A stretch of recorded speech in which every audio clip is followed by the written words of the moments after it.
Hello friends, welcome to Kothai life style. இன்றைக்கி நம்ம சேனலில் ஒரு ட்ரெடிஷ்னல் ஸ்டைல் புளியோதரை பொடி எப்படி ரெடி பண்ணுறது அப்படின்றத தான் இன்றைக்கி நான் வீடியோவில் காட்ட போகிறேன். ஸோ இந்த மெத்தடில் தான் அம்மா எப்போவுமே வந்து புளியோதரைக்கு இந்த பொடி வந்து ரெடி பண்ணி வச்சுப்பாங்க. ஸோ எப்போல்லாம் செய்கிறாங்களோ அப்பப்போ அந்த பொடியை வந்து ஆட் பண்ணுவாங்க. இந்த மாதிரி பொடி நம்ம ஆட் பண்ணி செய்யும்போது உங்களுக்கு கோவில் ஸ்டைலில் செய்வாங்க இல்லைங்களா புளியோதரை, ஸோ அந்த மாதிரியான ஒரு டேஸ்ட் வந்து உங்களுக்கு வந்து கிடைக்கும். இன்றைக்கி அதை எப்படி செய்கிறது அப்படின்றத வீடியோவில் பார்க்க போகிறோம். வீடியோக்கு போகிறதுக்கு முன்னாடி நீங்கள் ஃபஸ்ட் டைம் இந்த சேனலுக்கு வர்றீங்க அப்படின்னா கண்டிப்பாக சப்ஸ்கிரைப் பண்ணுங்கள் அண்ட் பக்கத்தில் இருக்கிற பெல் ஐக்கானையும் டச் பண்ணுங்கள். அப்போ தான் நாங்கள் போடுற ஒவ்வொரு வீடியோவும் உங்களுக்கு இமீடியட்டாக அப்டேட் ஆகும். வாங்க வீடியோக்குள்ளே போகலாம். பொடி எப்படி ரெடி பண்ணுறதுன்றதை பார்க்கலாம்.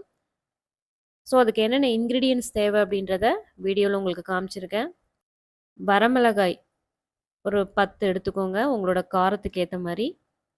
அண்டு கொத்தமல்லி ஒரு 2 கைப்பிடி அளவுக்கு எடுத்துக்கலாம். நெக்ஸ்ட்டு கடலப்பருப்பு 1 கைப்பிடி அளவு, வெந்தயம் 1 கைப்பிடி அளவு, பெருங்காயம் வந்து இங்கே நான் கட்டி பெருங்காயம் அதில் தான் எடுத்திருக்கேன். ஸோ இது வந்து பார்த்திங்கன்னா ஒரு 2 சுண்டக்காய் சைஸில் ஒரு 2 பீசஸ் மட்டும் நான் எடுத்திருக்கேன். இவ்வளோதாங்க அந்த புளியோதரை பொடிக்கு நமக்கு தேவைப்படுற இன்க்ரீடியன்ட்ஸ் இது மட்டும்தான். இந்த 5 ஐட்டம்ஸை வச்சு நம்ம வந்து சூப்பரான ஒரு டேஸ்ட்டில் அந்த பொடி வந்து ரெடி பண்ணிக்கலாம். இந்த பொடியை ரெடி பண்ணுறதுன்றதை பார்க்கலாம். ஃபஸ்ட்டு ஒரு வானலில் கொஞ்சமாக எண்ணெய் வந்து அப்ளை பண்ணிக்கோங்க. பெருங்காயத்தை இதில் வந்து ஃபஸ்ட்டு ஆட் பண்ணி ஃப்ரை பண்ணிக்கணும். ரொம்ப கருகிடக்கூடாது. ஸோ அதனால் லோ ஃப்ளேமில் வச்சு இந்த பெருங்காயத்தை நல்லா வதக்கிக்கோங்க. ஸோ இந்த மாதிரி உங்களுக்கு அது வந்து உடைச்சா நமக்கு வந்து உடையும். ஸோ அந்த மாதிரியான ஒரு கன்சிஸ்டன்சிக்கு அந்த பெருங்காயத்தை நம்ம வறுத்து தனியாக எடுத்து வச்சுக்கணும். நெக்ஸ்ட் வரமிளகாயை அதே ஆயிலில் அப்படியே போட்டு வறுத்துக்கோங்க. மிளகாயும் ரொம்ப கரிஞ்சிடக்கூடாது. வரமிளகாயும் நல்லா போட்டு வதக்கும்போது ஒரு கலர் வந்து உங்களுக்கு லைட்டாக சேஞ்ச் ஆகும். ஸோ அந்த மாதிரி ஸ்டேஜில் அதை வந்து எடுத்துடலாம். நெக்ஸ்ட்டு கடலப்பருப்பையும் போட்டு ஃப்ரை பண்ணிக்கோங்க.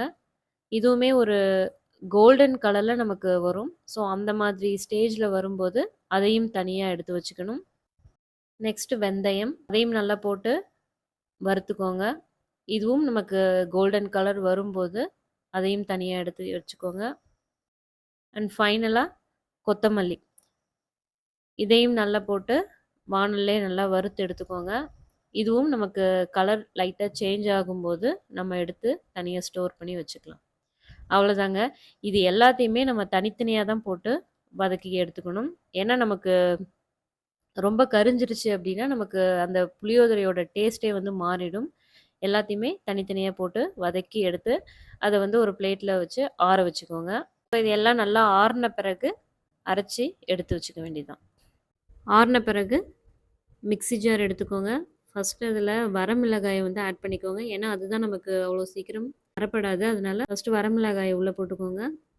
நெக்ஸ்ட்டு நம்ம வறுத்து வச்சுருந்த கடலப்பருப்பு, வெந்தயம், பெருங்காயம் எல்லாத்தையுமே இது கூட ஆட் பண்ணி இப்போ அரைச்சி எடுத்துக்க வேண்டியதுதான்.